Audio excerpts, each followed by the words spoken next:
मंत्रपाठः। ॐ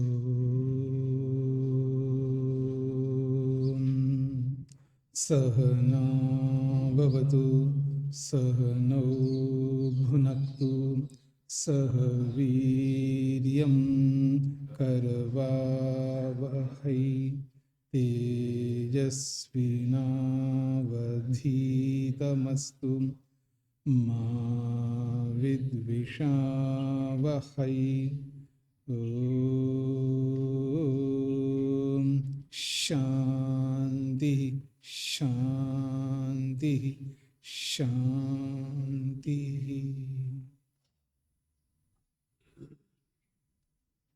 योग दर्शन की कक्षा संख्या 16 है।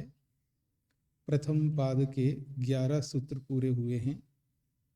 पिछले प्रसंग में किसी का कोई प्रश्न हो तो कर सकते हैं आज। ओम नमस्ते स्वामी जी। 10 नंबर प्रश्न से 10 नंबर सूत्र से प्रश्न है। जो ये पंक्ति है अलसम मुस्तम इव तिष्ठतीति, ये पंक्ति और इसके अगले पंक्ति जो है स खलवयम प्रबुद्धस्य, ये दोनों पंक्ति थोड़ा स्पष्ट समझ में नहीं आया। अलसम ये उसका गाढ़म मूढ़ो अहम अस्वापसम, मैं गाढ़ निद्रा में, गाढ़ का मतलब है यहाँ बेखबर होकर के, मूढ़ बन करके सोया था, उसका परिणाम बताया जा रहा है। गुरुणी में गात्राणी, मेरे शरीर के अंग जो है बहुत भारी भारी लग रहे हैं। एक बात। फिर क्लांतम में चित्तम, मेरा जो मन है वो थका हुआ है। ठीक है। फिर कहा अलसम मुशितम इव तिष्ठति थी। अलसम का मतलब जैसे आलस्य रहता है ना शरीर में, अत्यंत आलस्य होकर के, मुशितम इव मान लो जैसे चुराया हुआ है, मन खो गया हो, खोया खोया सा लग रहा है कुछ। जैसे किसी सोते हुए आदमी को अच्छी निद्रा में जो सो रहा हो ना, उसको तुरंत उठा दो ना, ऐसा करता है, अर्थात उसको समझ में नहीं आ रहा होता, खोया खोया सा लगता है। तो मुशितम का मतलब खोया खोया सा। ठीक है। स खलु अयम, वह यह प्रत्यवमर्श, ये प्रत्यवमर्श का विशेषण है। सह अयम प्रत्यवमर्श, वह ये जो प्रत्यभिज्ञा है यानी स्मरण है, याददाश्त है, प्रबुद्धस्य जागे हुए व्यक्ति को हो रहा है, न स्यात् फिर नहीं होना चाहिए। यदि निद्रा में ये अनुभूतियां ना हो तो जागे हुए व्यक्ति को ये स्मरण नहीं होना चाहिए। प्रबुद्धस्य का मतलब है जागे हुए व्यक्ति को, प्रत्यवमर्श स्मरण, न स्यात् नहीं होना चाहिए। ठीक है। हाँ जी, पीछे। ओम नमस्ते स्वामी जी, मेरा नाम निशित आर्य। मेरा प्रश्न इसी 11वें सूत्र से ही है। जो स्वप्न में स्वामी जी वृत्तियाँ आती है, तो पहले तो वो कैसे आती है? क्योंकि जैसे जागृत अवस्था में जो स्मृतियाँ आती हैं वो उसका कुछ कारण या निमित्त होता है, तो स्वप्न में क्या निमित्त या कारण बनेगा?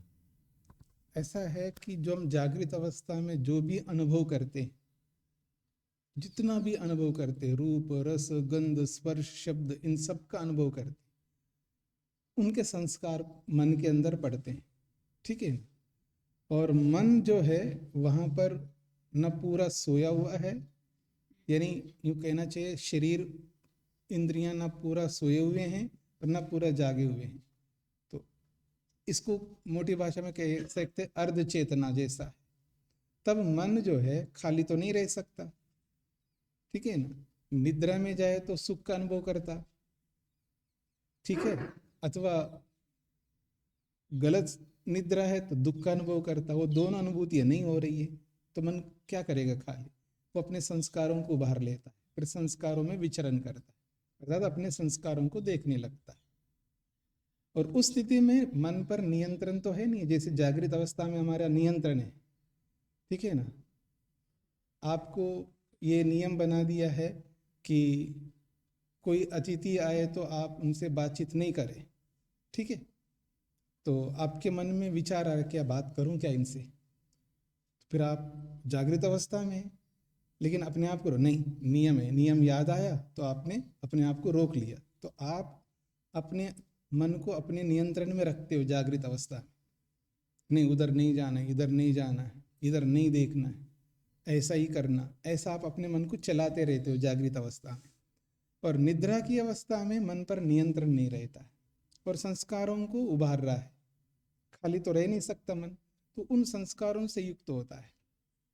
तो मन पर नियंत्रण ना होने के कारण से वो जागृत अवस्था में पक्षी को उड़ता हुआ कितने बार देखा होगा हमने, पक्षियों को उड़ते हुए कितने बार देखा, बहुत और बार।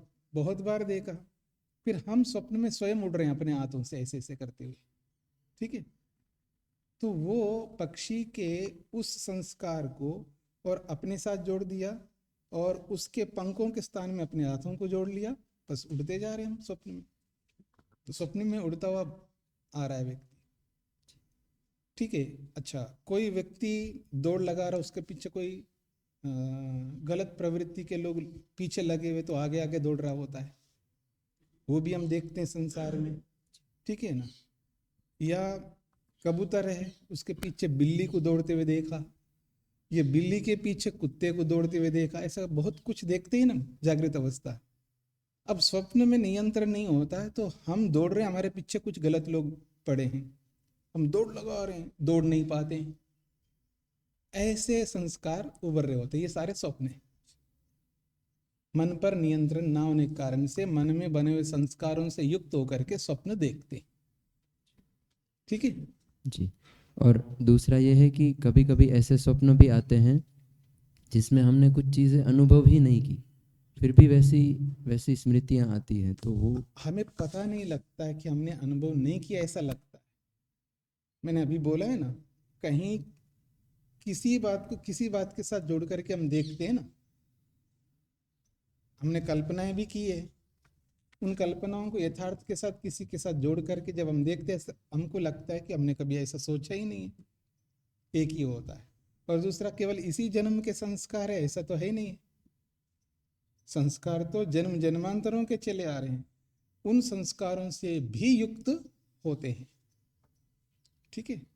तो इसलिए स्वप्न वही आते हैं जिनका हमने अनुभव किया है, जिनका हमने अनुभव नहीं किया उसका स्वप्न आ ही नहीं सकते, क्योंकि स्वप्नों के पीछे संस्कार काम आते हैं और संस्कार अनुभव किए हुए का होते हैं।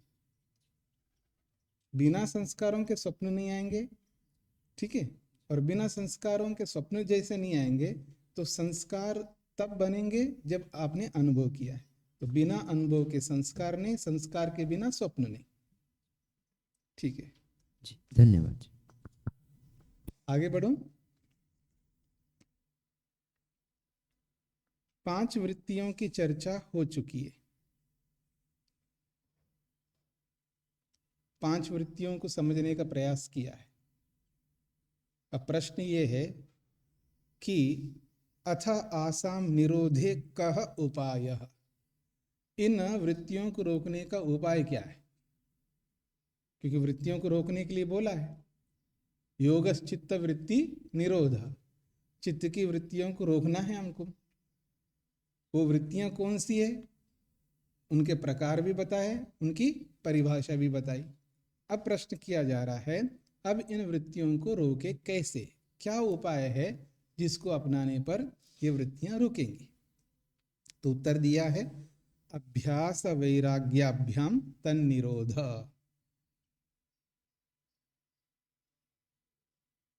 उत्तर क्या दिया है, अभ्यास और वैराग्य से उन वृत्तियों को रोक सकते हैं।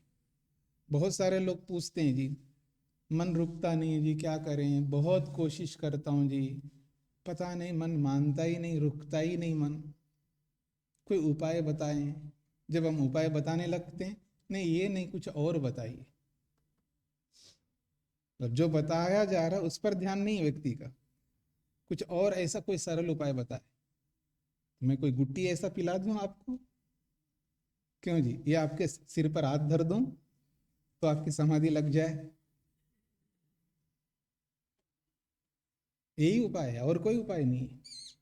वृत्तियों को रोकने का एकमात्र यही उपाय है, अभ्यास और वैराग्य। बिना वैराग्य के, बिना अभ्यास के वृत्तियां रुक नहीं सकती।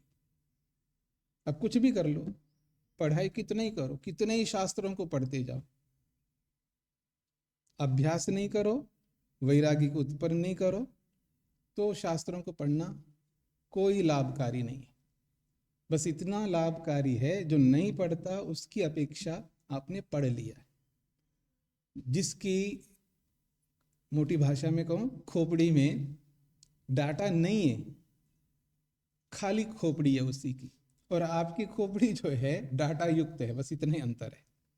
इसका मोबाइल जो है ना, इसके मोबाइल में कोई डाटा ही नहीं है, इनके मोबाइल में डाटा भरा हुआ है, बस इतना ही है। बिना डाटा के वो कुछ नहीं कर सकते, आप डाटा के होते हुए भी कुछ नहीं कर सकते। इसलिए वेद को कहना पड़ा, यस्तन्न वेद किम ऋचा करिष्यति।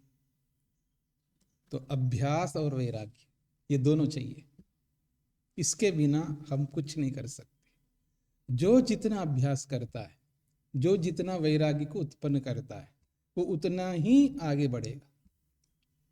आगे बताएंगे स्वयं वेद व्यास जी, जैसे जैसे यम नियम का अभ्यास करता जाता है। अभ्यास करना है ना, किसका अभ्यास करना है? यम का अभ्यास करना है। यम का अभ्यास करने का मतलब अहिंसा का पालन करना है।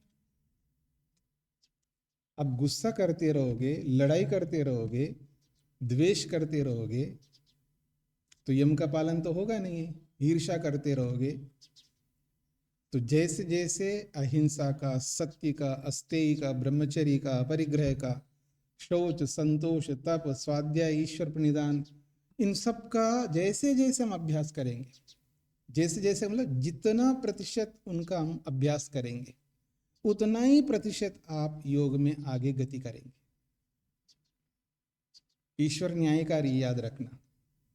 ईश्वर सहयोग करता है, ईश्वर दया करता है, कृपा करता है, ईश्वर सहारा देता है। ऐसे नहीं कि पिता की तरह सहारा दे। बेटा जो है निठल्ला है, मेहनती नहीं, पुरुषार्थी नहीं है, कोई काम का नहीं है, लेकिन पिता क्या करता है? आखिर मेरा बेटा ही तो है, मेरा खून का रिश्ता है इसके साथ, वो सारी संपत्ति दे देता है उसको बिना मेहनत के। तो ईश्वर तो बहुत बड़े दयालु है, कितने ही दयालु हो।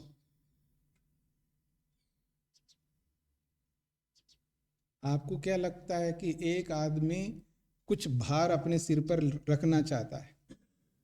अभी अभी मैं देख के आया हूं एक चीज। एक लड़की जो है ना, एक बाइक को खुद उठा करके यहाँ कंधे पर रख करके खड़ी हो रही है।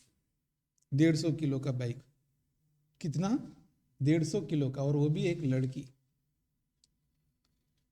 अगर आप कोई भार उठाने लगो तब उठा नहीं पा रहे, तो आप में से कोई दयालु तो होगा ही नहीं होगा? अरे ये उठा नहीं पा रहे, चलो एक हाथ ही लगा देता हूँ। सहारा देता है ना कोई व्यक्ति? देते नहीं देते आप सहारे? इतना उपकारी बनते नहीं बनते आप?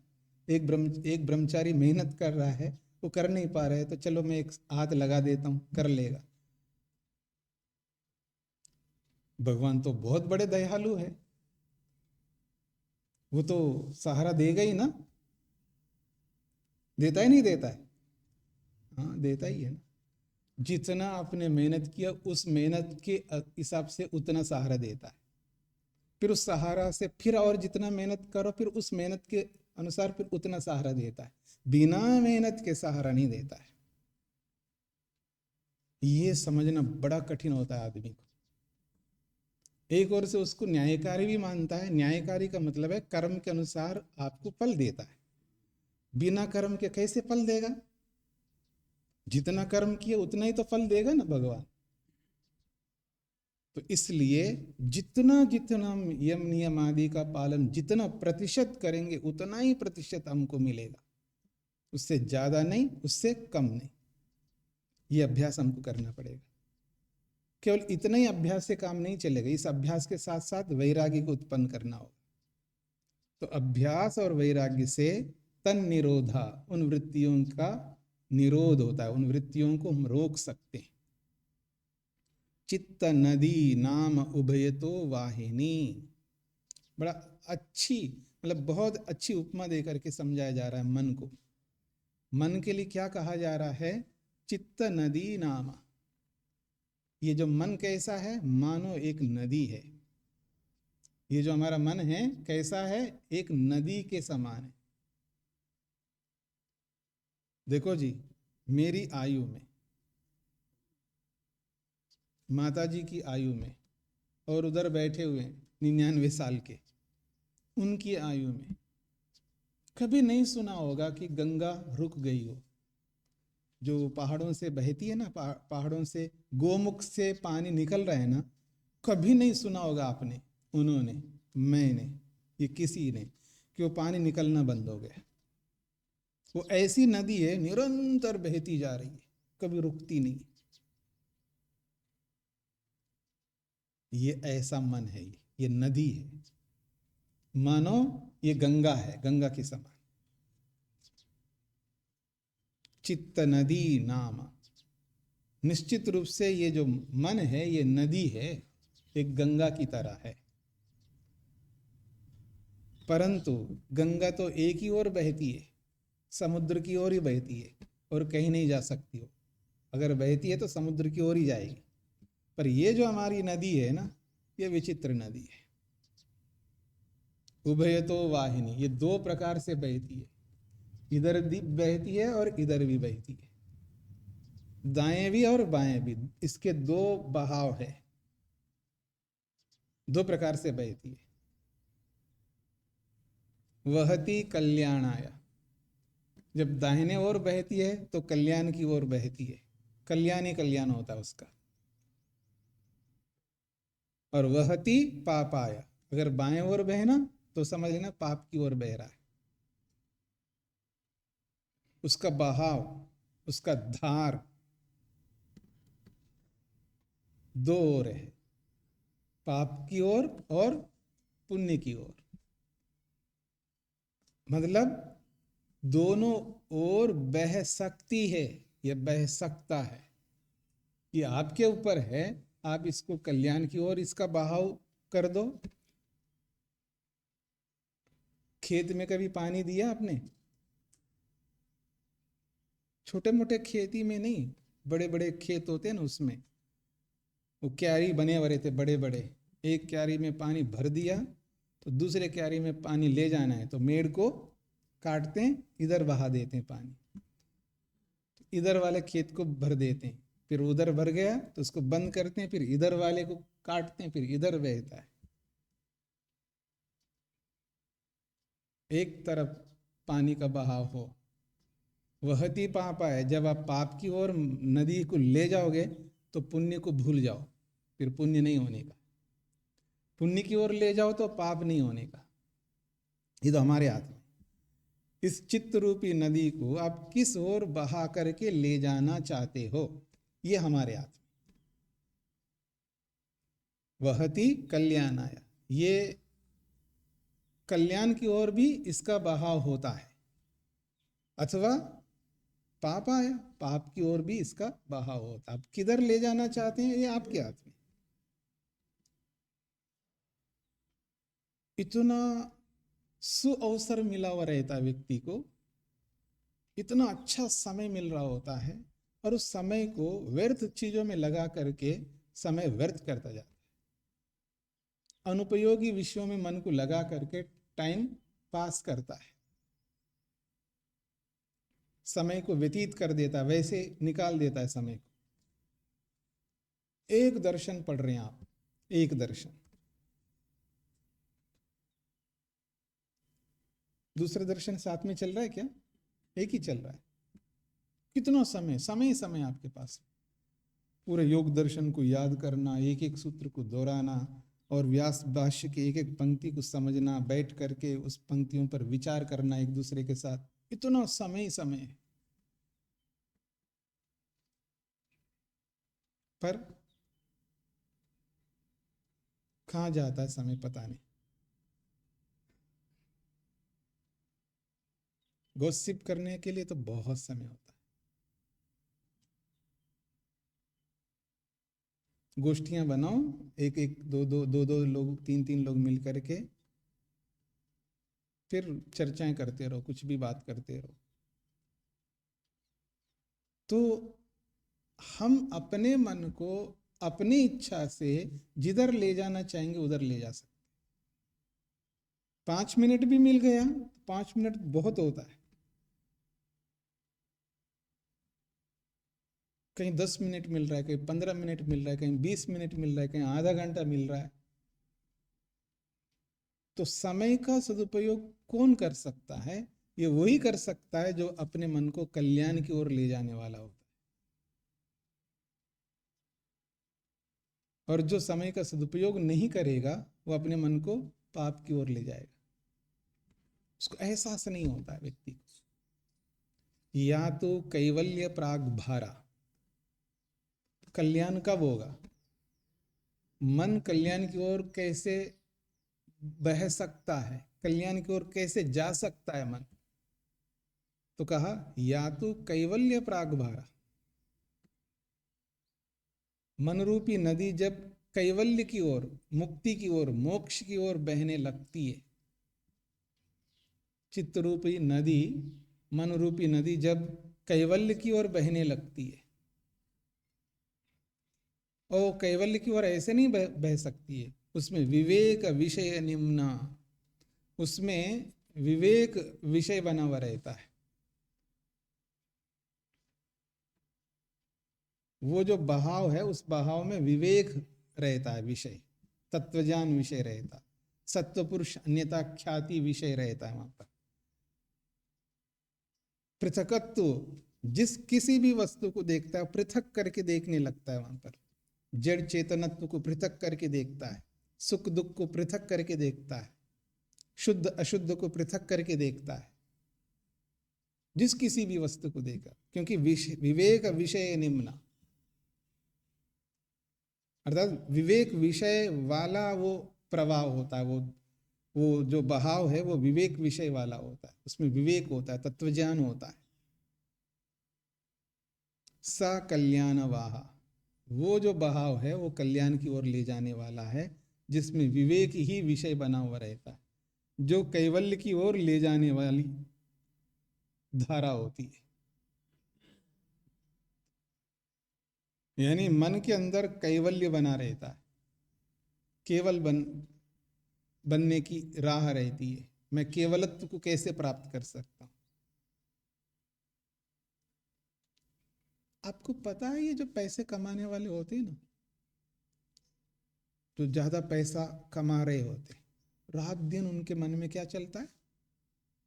पैसा पैसा पैसा, पैसा पैसा पैसा। वो जिधर भी दृष्टि डालेंगे ना, उसमें उनके मन के अंदर एक ही चीज रहती है, पैसा पैसा रहता है।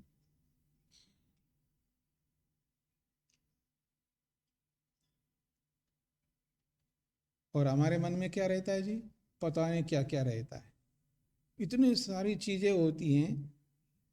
जब बहुत सारी चीजें होती है ना, विकल्प जहां होता है ना, वहां एकाग्रता नहीं होती है। याद रखना, ये जीवन का नियम है। जिसके मन में विकल्प चल रहे होते हैं ना, ऑप्शन, वह मन एकाग्र नहीं हो सकता। विकल्प में मन लगता है, कभी इधर लगता है, कभी इधर लगता है, कभी उधर लगता है, कभी इधर लगता है, पता नहीं कहाँ कहाँ लगता है। जब एक ही विषय रहेगा, जब विकल्प नहीं होंगे, तो करो या मरो, वो वाली स्थिति रहेगी। हर क्रिया को कैवल्य को ध्यान में रख करके करता है। जब खाता है, पीता है, देखता है, सुनता है, उसके पीछे विषय कैवल्य रहेगा, विवेक रहेगा। तब जा करके व्यक्ति बहुत आगे बढ़ सकता है।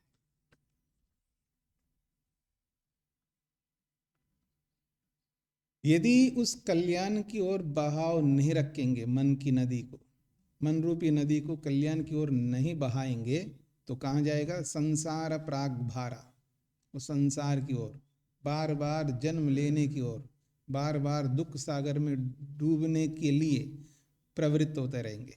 अविवेक विषय निम्ना, उसमें अविवेक ही विषय रहता है, अर्थात मूर्खता है, देखेंगे ना बाद में क्या सोच आता है मन में, है देखेंगे ना बाद में, तो घंटी तो बजती रहती, रोज का काम है।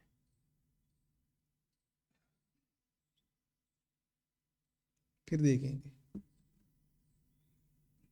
क्योंकि संसार जब मन में है ना, संसार प्राग ब्रह्म, संसार की ओर जाना है उसको, अर्थात बंधन की ओर जाना है, जन्म की ओर जाना है। तो अविवेक विषय, उसके मन में अविवेक रहता, अविवेक का मतलब मिथ्या ज्ञान, मूर्खता, अविद्या रहती है। आपको बोला था ना कि इधर जाना नहीं है, रोक रखा है, कौन देखता है? कोई देख रहा है क्या? सब सो तो रहे हैं, अभी सोने का वक्त है, अब कोई नहीं देखता, अभी चलते हैं, ठीक है, चलते हैं, देखते हैं, करते हैं। तो विषय अविवेक है, मूर्खत्व है, वहां पर अविद्या है। तो मानसिकता बताएगी व्यक्ति अविद्या में डुबकी लगा रहा है या विवेक विद्या में डुबकी लगा रहा है, यानी कैवल्य की ओर जाने की प्रवृत्ति चल रही है या बंधन की ओर जाने की प्रवृत्ति चल रही है। उसके सोच से, उसके विचार से, उसकी प्रवृत्ति से, उसके कर्म से, उसके ज्ञान से पता लगता जाएगा। व्यक्ति का जो स्तर होता है ना, उसके स्तर से पता लगता है उसका ज्ञान का स्तर कैसे चल रहा है। उसके स्तर से पता लगा लेंगे कि ये व्यक्ति अविवेक की ओर अग्रसर हो रहा है या ये व्यक्ति विवेक की ओर अग्रसर हो रहा है। उसके ज्ञान के स्तर से पता लगेगा कैसा ज्ञान रखता है।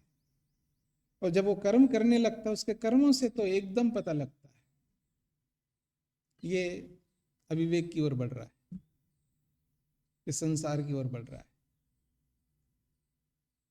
या ये कैवल्य की ओर बढ़ रहा है। बहुत महत्वपूर्ण विषय है। पाप वाह, जब वो संसार की ओर बढ़ रहा हो, मूर्खत्व उसके मन में विराजमान है, तो समझ लेना पाप वाह, वो पाप की ओर बढ़ रहा होता है। तत्र वैराग्येन विषय श्रोता खिलीक्रियते।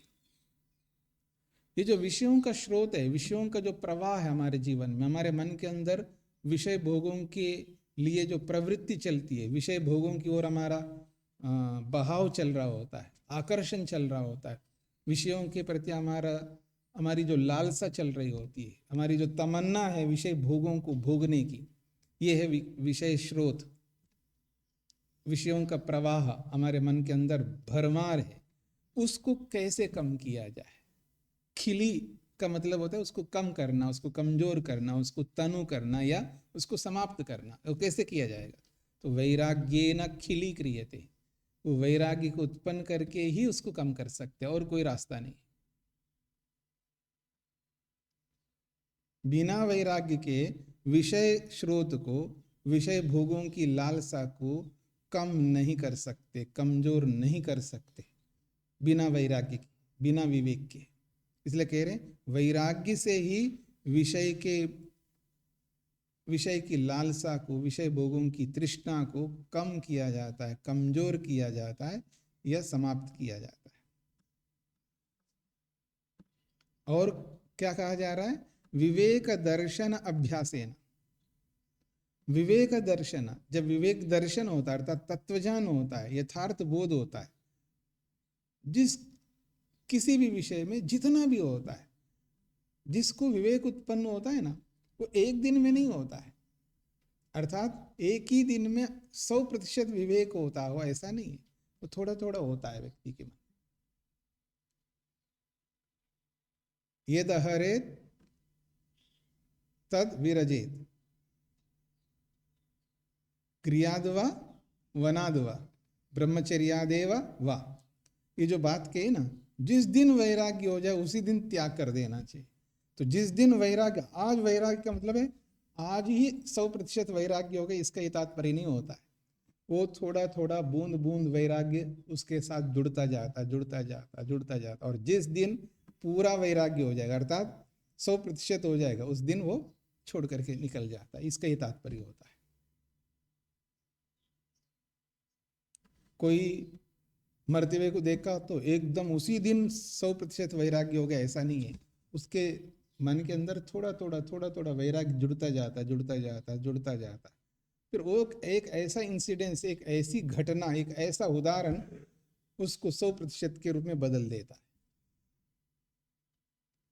तो कहा जा रहा है विवेक दर्शन अभ्यासेन, विवेक दर्शन, और विवेक, जब विवेक का दर्शन होता है यानी विवेक का बोध होता है, यथार्थ का बोध जब होता है, उसका अभ्यास करना पड़ता है। उस विवेक का जब तत्वज्ञान होता है, समझ आता है किसी के विषय में, चाहे भोजन के विषय में, रूप के विषय में, रस के विषय में, किसी के भी विषय में जब विवेक होता है, उसका अभ्यास बार बार करना पड़ता है, उसको बार बार रिपीट करना होता है।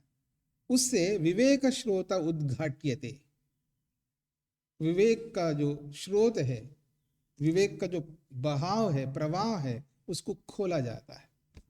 और जैसे खोल दिया ना, बस एकदम ऐसा दौड़ता है जैसे पानी को खोल देते हैं। बांध देखा है आपने कभी? जो बड़े बड़े बांध होते हैं, पानी को जहाँ रोके रखते हैं और समय आने पर उसके खोलते हैं उसको, एक खाना खोला, दो खाना खोला, ऐसे। जब बरसात होता है ना, बहुत ज़्यादा पीछे बरसात हो गया तो पूरा भर जाता है बांध, तो उसको खोलना पड़ता है। जब खोलते तो पानी कैसे बहता है, ओ हो। ऐसा ही ये स्रोत एकदम खुल जाता है विवेक का, और इतना प्रवाह से खुल जाता है तो वो जिस किसी को भी देखेगा ना, बस उसको वैराग्य होता रहता, वैराग्य होता रहता, एकत्व अनुपश्यत, बस एक स्वरूप में देखता जाता है, बस उसका एकदम व्यापक रूप से ऐसा फैल जाता है जैसे घास होता है ना, सूखा घास, ये जो धान होता है ना, धान होता है या मक्का होता है, बाजरा होता है, जो बिल्कुल वो काटने के बाद उसमें से निकालते वो पूरा सूख जाता है, और मई और जून का समय हो, भयंकर गर्मी हो, सारा सूखा हुआ है, वो जो हरा हरा जो घास जो लगा हुआ होता है ना धरती पर, वो भी सूख जाता है, वो तो कटा हुआ बाहर है, और एक चिंगारी लग जाए ना उसके अंदर अग्नि का, फिर देखना उसकी क्या स्थिति होती है। ऐसा ही फैल जाता है उसका विवेक। विवेक श्रोता उद्घाट्यते इति उभय अधीना चित्त वृत्ति निरोधा, इस प्रकार से चित्त की वृत्तियों को रोकना दोनों के आश्रय से होता है। उभय अधीना, दोनों के अधीन है, अभ्यास और वैराग्य। अभ्यास और वैराग्य के अधीन ही चित्त की वृत्तियों को रोकना है, और कोई दूसरा कारण नहीं। स्पष्ट हो गया जी? आगे बढ़ते हैं जी।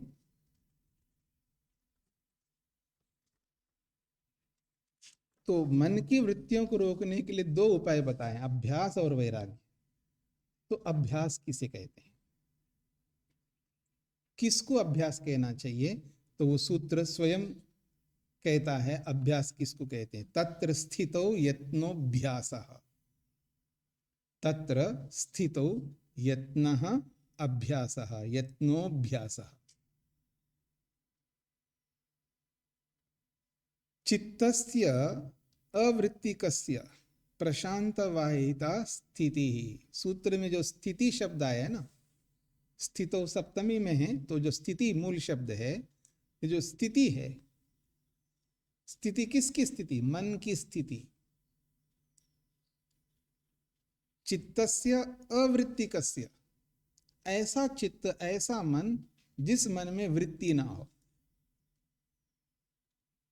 अवृत्तिकस्य चित्तस्य, ये चित्त का विशेषण है, अवृत्तिकस्य। अवृत्तिकस्य चित्तस्य, प्रशांत वाहिता, प्रशांत वाहिता, प्रशांत कहते हैं जैसे समुद्र होता है ना, समुद्र को दूर से देखोगे ना, दूर से एकदम शांत दिखाई देता है, पानी एकदम ठहरा हुआ सा लगता है।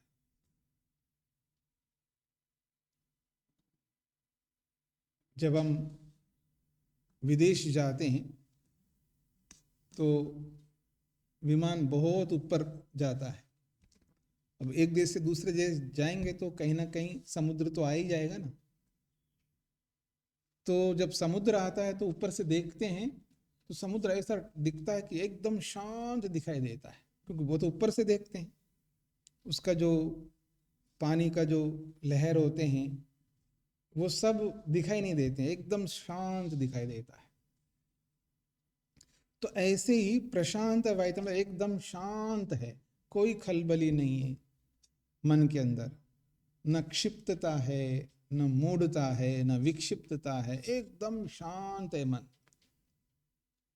रुक सा गया है एक प्रकार से। तो चित्त की अवृत्ति कस्य चित्तस्य, बिना वृत्ति वाले चित्त की प्रशांत वाहिता, शांत जो अवस्था है उसको कहते स्थिति। फिर यत्न किसको कहते हैं? तदर्थ प्रयत्न, उस मन को शांत रहने के लिए जो प्रयत्न किया जाता है, तदर्थ प्रयत्न, उस प्रशांत वाहिता के लिए, अवृत्तिक चित्त के लिए, बिना वृत्ति वाले मन को बनाए रखने के लिए, प्रशांत वाहिता के लिए जो प्रयत्न करते हैं, प्रयत्न को खोला है वीरियम, वीरियम खोला है उत्साह। तो प्रयत्न कहो, वीर्य कहो, उत्साह कहो, एक ही बात है। जो हम मेहनत करते हैं उसके लिए जो हमारे आत्मा के अंदर जो उत्साह रहता है, उसको करने के लिए जो उमंग रहता है, ये प्रयत्न है। प्रयत्न गुण है, याद रखना, प्रयत्न कर्म नहीं है, क्रिया नहीं है। प्रयत्न एक गुण है ना आत्मा का, ये यूं कहिए प्रयत्न एक स्वरूप है आत्मा का।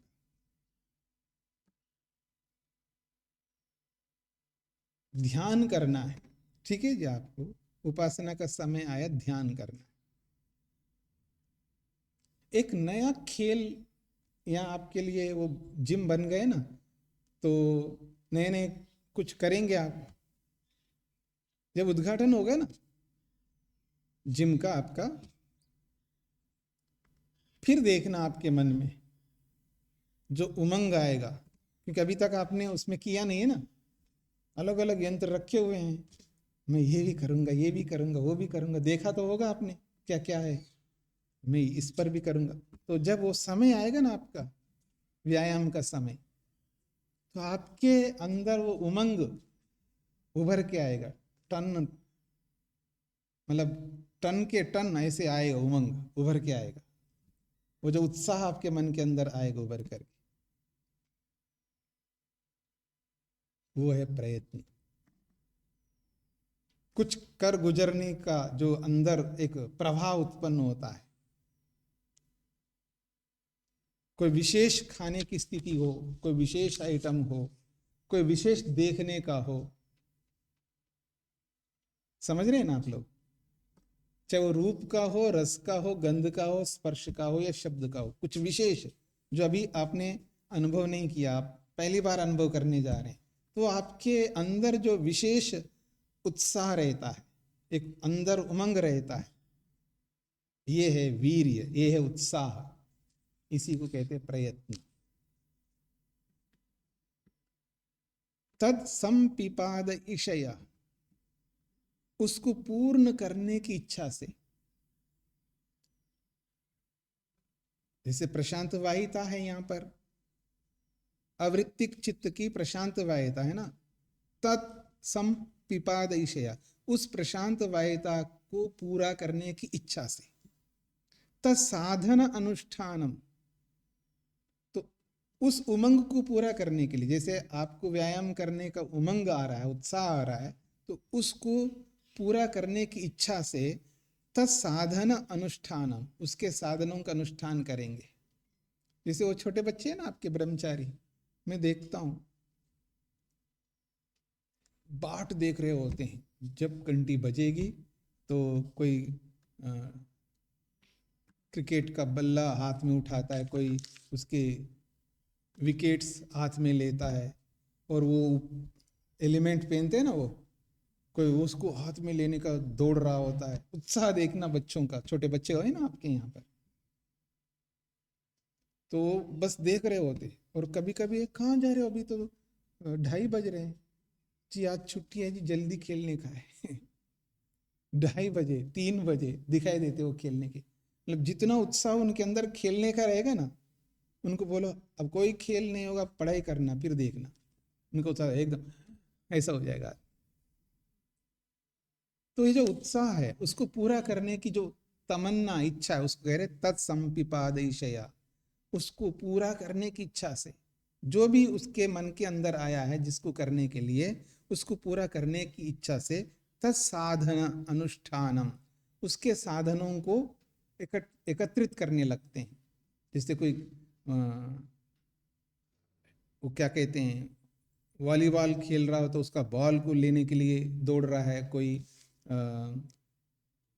जो भी खेलते होंगे आप लोग, वो उसके जो भी साधन है खेलने के, उन सब साधनों को तत्साधन अनुष्ठानम, उनके साधनों को अनुष्ठान अर्थात उन साधनों को एकत्रित करने लगते हैं ताकि खेल सके। तो ऐसे ही यहाँ पर उस मन की स्थिति को बनाए रखने के लिए, मन की शांत अवस्था को बनाने के लिए जो उसके साधन है, यम नियम, बहुत सारे उपाय मन को शांत करने के, उन सारे साधनों का अनुष्ठान करना, उन सब साधनों को एकत्रित करना, उन साधनों को जीवन में लागू करना, यह है अभ्यास कहलाता है।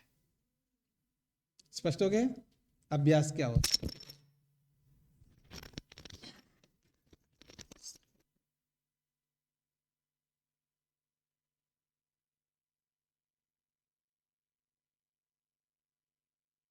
तो ये है तत्र स्थितो यत्नोऽभ्यास। आगे बढ़ते हैं जी। अब ये जो अभ्यास है ना, अभ्यास के बारे में व्यक्ति समझ नहीं पा रहा होता है। समझ नहीं पा रहे का मतलब ये है कि किसी कोई उपाय बताते हैं जी, आप मेरे को बड़ी परेशानी हो रही जी, मेरे को कुछ उपाय बताओ, तो उसको किसी उपाय बता दिया, कोई उपाय दे दिया, उस उपाय को अपनाता व्यक्ति 1 बार 2 बार 3 बार 4 बार 5 बार 15 बार 20 बार, जितना भी वो कर सकता कर लिया, और उसको लाभ दिखता नहीं। फिर वो उसको कुछ हो ही नहीं रहा है, अब छोड़ो ना, जब हो नहीं रहा है तो क्या बेकार करूं, मैं क्यों टाइम वेस्ट करूं इसमें, क्या इतना टाइम लगा, वो छोड़ देता है अभ्यास। दुनिया में असफल होने के पीछे सबसे एक बहुत बड़ा कारण है अभ्यास को छोड़ देना।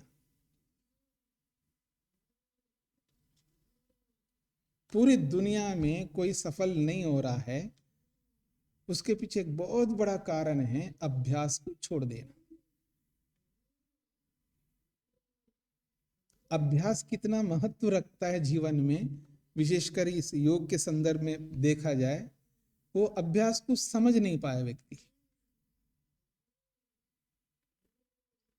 मौन रहने का अभ्यास करता है, कुछ समय तक मौन करता है, फिर कोई व्यवधान आ जाता है और फिर उस व्यवधान से मौन छूट जाता है, फिर मेहनत करता है, फिर कोई व्यवधान आता है, फिर मौन तोड़ देता है, ऐसा छोड़ो ना, मौन ही नहीं करूंगा, बहुत देख लिया। ध्यान का अभ्यास हो या मौन का अभ्यास हो, तपस्या का हो, अभ्यास तो यहाँ पर हर चीज का करना होता है। जहां अभ्यास वहां उन्नति, जिस विषय में अभ्यास नहीं है उस विषय में अवनति, बहुत नीचे जाएगा व्यक्ति। तो अभ्यास इतना महत्वपूर्ण है, इसलिए इस अभ्यास के लिए महर्षि पतंजलि ने क्या कहा है, सतु दीर्घ काल नैरंतर्य सत्कारा सेवितो दृढ़ भूमि स अभ्यास तू, तो वो अभ्यास तो कैसे करना है, दीर्घ काल, लंबे काल तक आसेविता, उसका सेवन करना पड़ेगा। लंबे काल तक का मतलब कितना कितना लंबा करो, 1 साल, 2 साल, 5 साल, 10 साल, 20 साल। अब देखते हैं कि आपका धैर्य कितना है। जीवन में जो व्यक्ति धैर्य नहीं रखता है ना, वो कभी भी सफल नहीं हो सकता। लिख लो आप, कभी भी नहीं होगा। कोई भी व्यक्ति, सन्यासी हो, वानप्रस्थी हो, गृहस्थी हो, ब्रह्मचारी हो, बच्चा हो, बूढ़ा हो, बड़ा हो, कैसा भी, स्त्री हो या पुरुष हो, जो धैर्य नहीं रखता वो कभी भी 3 काल में सफल नहीं हो सकता। धैर्य बहुत बड़ा महत्व रखता है, और अभ्यास लगातार करने के लिए धैर्य के बिना वो अभ्यास नहीं कर सकता। तो दीर्घ काल का मतलब लंबे काल तक करना होगा अभ्यास। कब तक करना होगा? जब तक वैराग्य ना हो तब तक करना होगा। तो ये वैराग्य कब होगा जी? कि 1 साल में होगा, 5 साल में होगा, 10 साल में होगा, 20 साल में होगा, 50 साल में होगा, 100 साल में होगा, 200 साल में होगा, 500 साल में होगा। कब तक होगा? तब तक करते जाओ। अब देखते हैं कितना धैर्य रहता हमारे में। वैराग्य जब तक नहीं होगा तब तक अभ्यास करना होगा। कब होगा वैराग्य?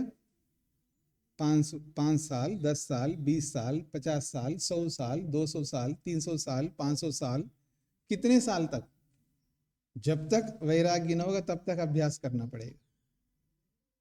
और एक बात, वैराग्य होने के बाद भी अभ्यास करते रहना होगा। वैराग्य होने के बाद भी अभ्यास करते रहना होगा। यह है दीर्घ काल का मतलब।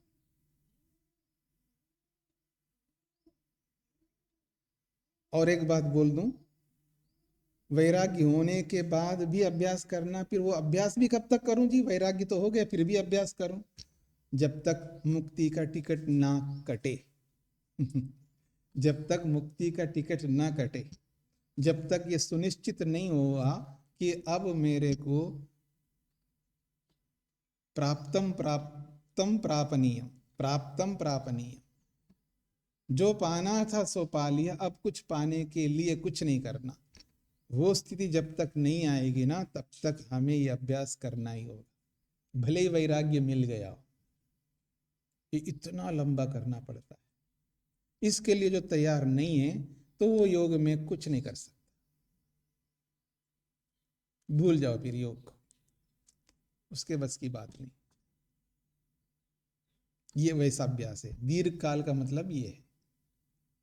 तो दीर्घ काल असेविता, लंबे काल तक उसको सेवन करना होगा। उस यम को, उस नियम को, उस आसन को, उस ध्यान को, उस अहिंसा को, उस सत्य को, उस अस्तेय को, हर विषय को, योग के एक एक विषय को आपको दीर्घ काल तक सेवन करना होगा, और वो भी धैर्यपूर्वक।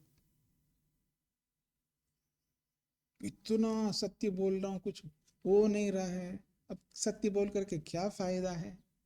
छोड़ो, वो तो गया। ये जो अभ्यास है, ये वो अभ्यास है। आपको क्या लगता है? आश्चर्यो वक्ता कुशलोनुशिष्ट, ये ऐसे नहीं कहा। विरला विरला ही होता है।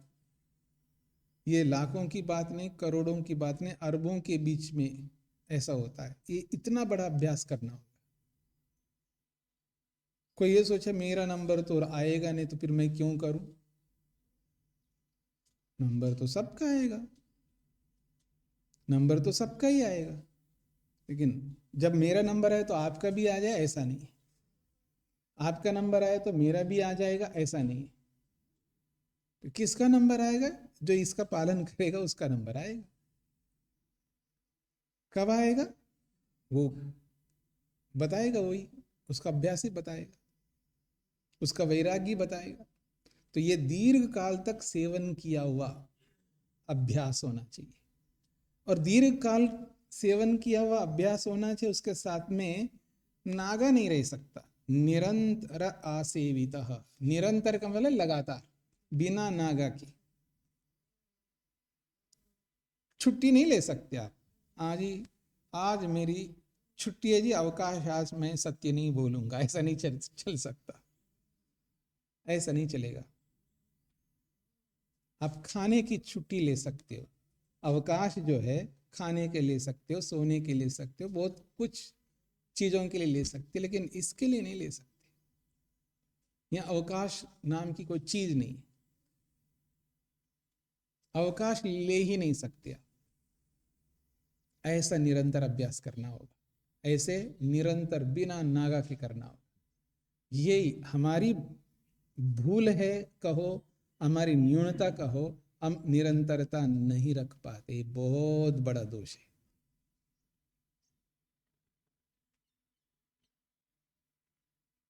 दो बातें कही ना, दीर्घ काल तक करना है और निरंतर करना है।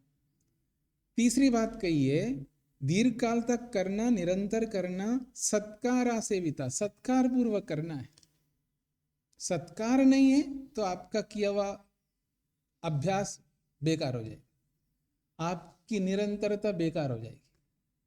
इतने लंबे काल से आप अभ्यास करते आ रहे हो और बिना नागे के करते आ रहे हो, वो कितना ही हो, वो सब व्यर्थ हो जाएगा, वो फल नहीं देगा जो फल आप चाहते हो। इसके लिए तीसरी बात है, सत्कारा सेविता, सत्कार पूर्वक करना हो। क्या है वो सत्कार, स्वयं बता रहे,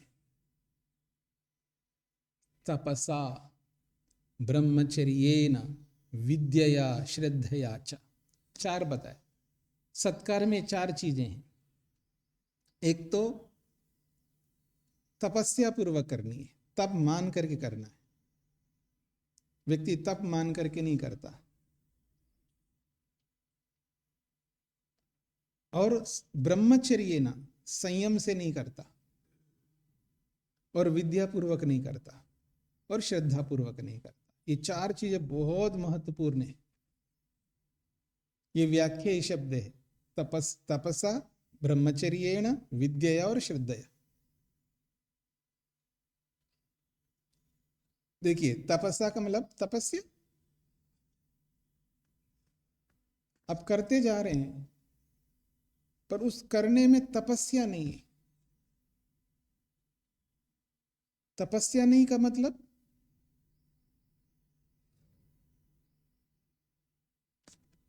तप किसके लिए होता है जी? मोक्ष के लिए होता है, अपने लिए होता है, अपने लक्ष्य के लिए होता है।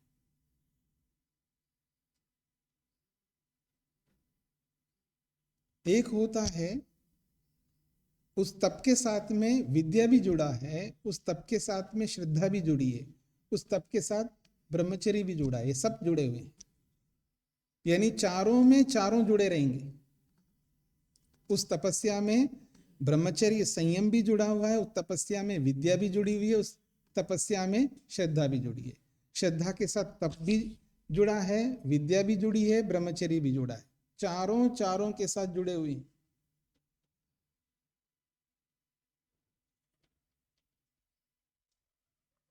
जैसे कोई व्यक्ति को एक काम दे दिया, किसी को संविधा काटने का समय दिया, आप में से कोई काटते हैं संविधा?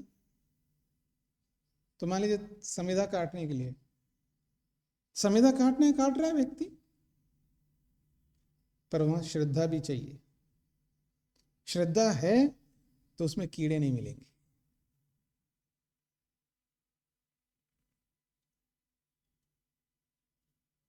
और विद्या है तो संविधाएं ठीक से मिलेंगी, उनको बोलना नहीं पड़ेगा कि नीचे संविधा कैसे रखते हैं, बीच में कैसी संविधा होती है, सबसे ऊपर कैसी संविधा होती है, प्रारंभ की संविधा कैसे होती है, तीन संविधा के जो भी है वो विद्या चाहिए। वहां पर विद्या भी जुड़ी होती है, और संयम।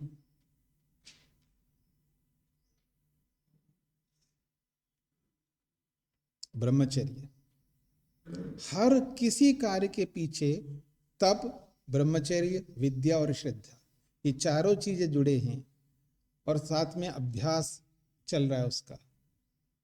चाहे आप विद्या ग्रहण कर रहे हैं तो भी ये सत्कार जुड़ा रहेगा, आप यम का पालन कर रहे हैं, आप नियम का पालन कर रहे हैं, चाहे आप आसन लगा रहे हैं, चाहे आप प्राणायाम कर रहे हैं, चाहे आप व्यायाम कर रहे हैं, चाहे आप खाना खा रहे हैं, चाहे आप सोने के लिए जा रहे हैं, चाहे उठ रहे हैं, हर जगह पर आपको ये अभ्यास काम आएगा और इस अभ्यास में तप जरूर होगा।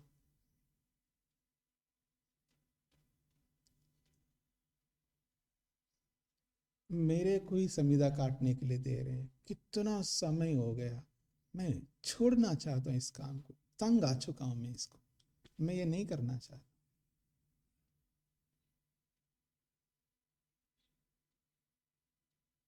कोई काम कोई व्यक्ति को जबरदस्ती दिया जाता है ना, अब जबरन कर रहा है काम, तपस्या से नहीं कर रहा हो, तप मान करके कर, धर्म मान करके नहीं कर रहा।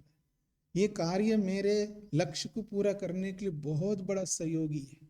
देखो कर्म तो करना पड़ता है ना, कर्म तो करना ही पड़ेगा, कोई ना कोई तो कर्म करना पड़ेगा। उस कर्म को कैवल्य के लिए बनाओ, उस कर्म को संसार के लिए बनाओ, आपके हाथ में। कर्म कोई भी हो सकता है, चाहे संविदा फाड़ने का हो, झाड़ू लगाने का हो, कपड़े धोने का हो, कोई भी कर्म आप करें, वो उस कर्म को आप किसके लिए बना रहे हो, आपके हाथ में। बंधन का कारक बना रहे हो उस कर्म को, या मोक्ष का कारक बना रहे हो उस कर्म को, ये आपके हाथ में। उसको तप मान करके उस कर्म करेंगे तो बहुत महत्वपूर्ण रहेगा,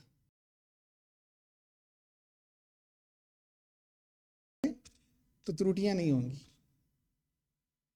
विद्या जोड़ोगे तो कर्म एकदम परफेक्ट होगा, और श्रद्धा उसके साथ और जुड़ गई तो फिर उसके 4 चांद लग जाएंगे उस कर्म में, श्रद्धा। तो किसी भी कर्म को आप करो तो उसको किस लिए कर रहे हैं आप, उस कर्म को, वो महत्व रखता है। बस इन्होंने बोल दिया, अश्रद्धा से करता है व्यक्ति, अश्रद्धा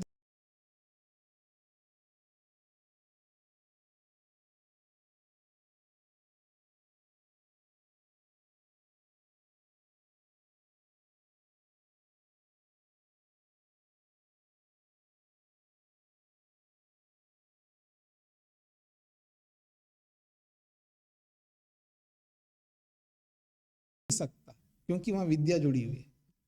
वो विद्या के कारण से वो काम इतना उत्कृष्ट बना है। श्रद्धा वहां पर जुड़ी है, विद्या वहां पर जुड़ी है, संयम वहां पर जुड़ा हुआ है, और तप मान करके कर रहा है। जब तप मान करके नहीं करता, जैसे तैसे कर देता है। काम कराने वाले देख रहे हैं तो थोड़ा ठीक ठाक कर लेता है, और कोई देखने वाले नहीं तो इधर उधर करके जल्दी वल्दी करके आप बस चला जाता है, क्योंकि वह तप नहीं है।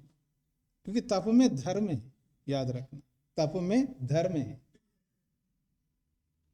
तो जो भी कार्य हम कर रहे हैं उसको कैसे करना है, तपस्या से करना है, ब्रह्मचर्य से करना है, विद्या से करना है, और श्रद्धा से करना